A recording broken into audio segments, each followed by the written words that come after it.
Have you ever had a situation where you turn on a light switch and you hear a popping sound or a buzzing sound or even see sparks? Well, in this video, I'm going to explain to you what causes that and how to fix it. So stay tuned.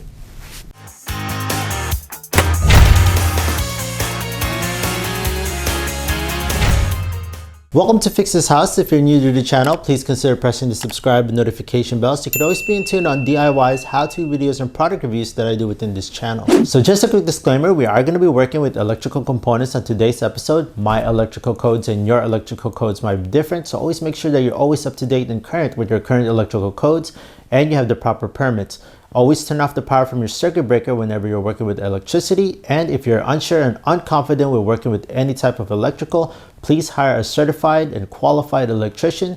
With that being said, my full disclaimer is on the description down below. Let's get into today's episode. I'm not going to go in full scientific mode with you friends today. I'm just going to explain this in the most simplest and layman's terms possible. So bear with me while I try to explain to you what these light switches power. Obviously, they power different types of light bulbs. So the first type that you might have is incandescent light bulbs. So incandescent light bulbs are pretty much they have filaments in there. They do resistance. So once you turn on the switch, the electricity flows into these filaments and it resists the electricity and creates that glow where it turns on the light bulb. So that's pretty much as simple as that. Then you get into these fluorescent and LED lights that mostly work with reactance rather than resistance, and they have electronics inside of them that powers them and turns them on. Let's just say you want to install now lights on your ceiling, whether it be incandescent or fluorescent or LEDs.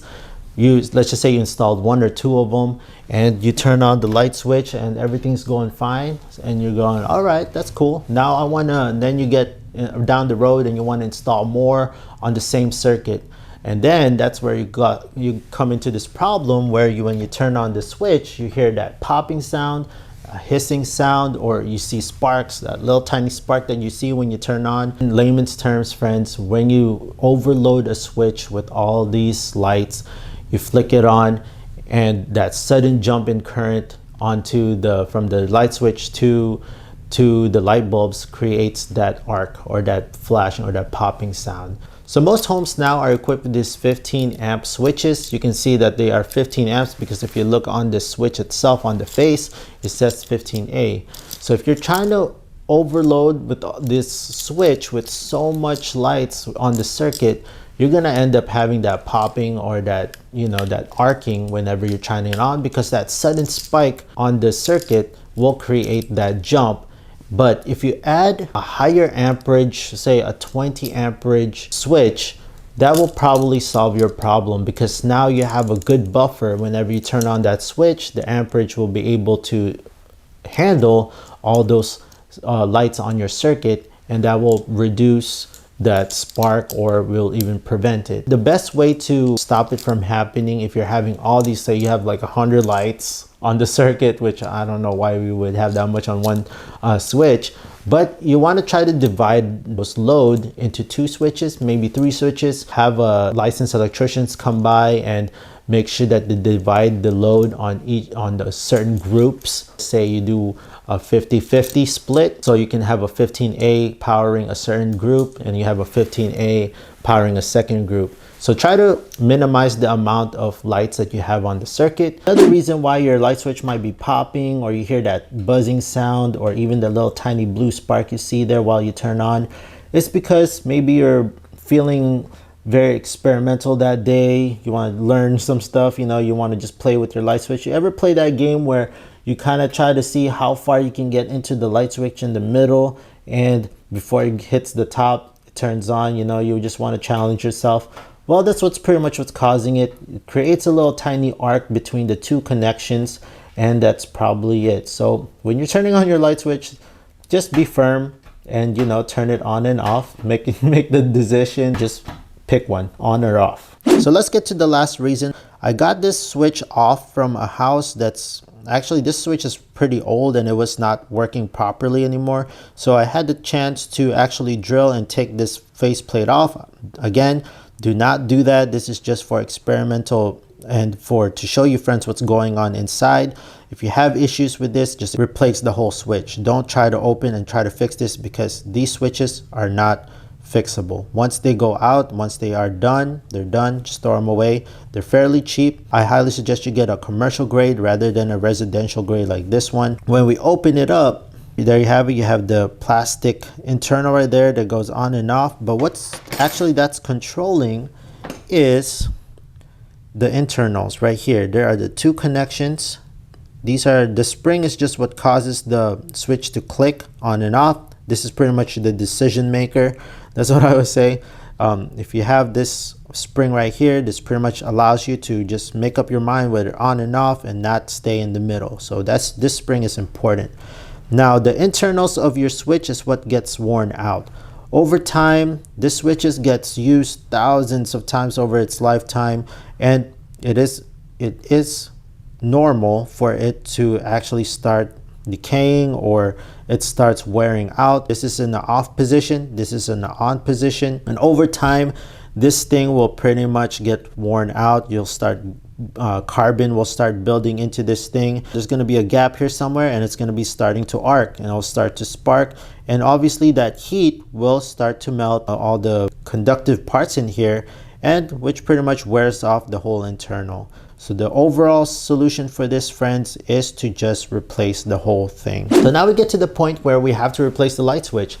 It's fairly easy. All you got to do is take out the old switch and put in the new one and just follow the same connections. But I did make few videos on different types of wiring on switches.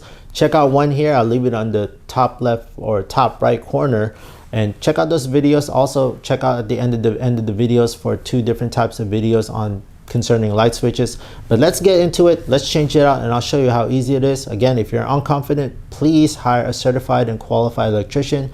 This is just for entertainment and educational purposes only. Before working with any type of electrical, make sure you turn off the power from your circuit breaker, and we are going to test it with this voltage detector. We're going to be using an insulated screwdriver. This is actually a 2-in-1. I like this one. Comes with a Phillips, and it comes with a flat head screwdriver. And I'm also going to be using this volt claw to twist some wires and tuck these in. Again, all these tools that I use on this video, I'll leave it on the description down below. So once you get the cover off, don't take out the light switch yet.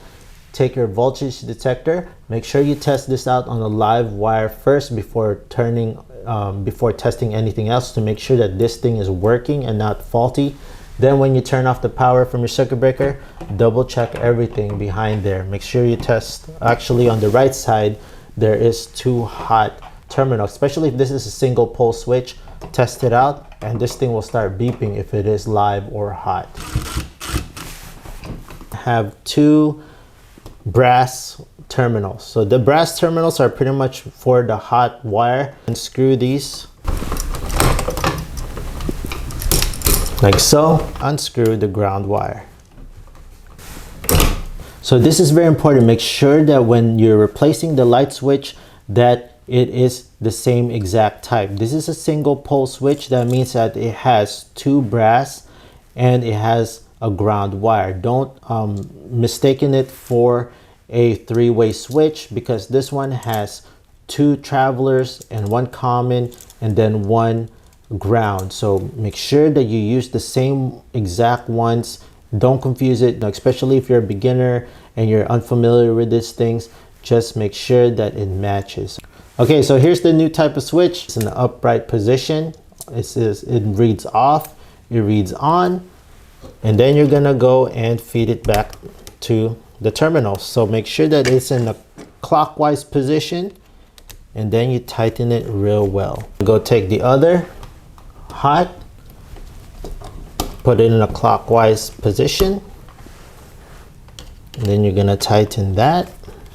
Take your ground wire, tighten that.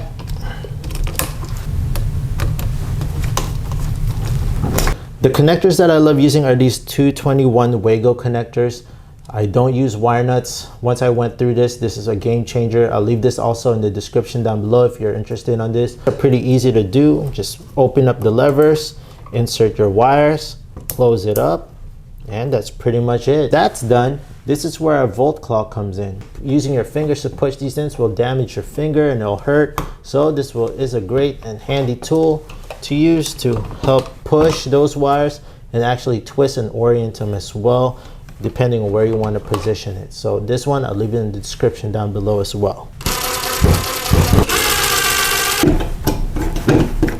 So friends, that's pretty much my top 3 reasons what's probably causing this light switch to pop, buzz, or even spark.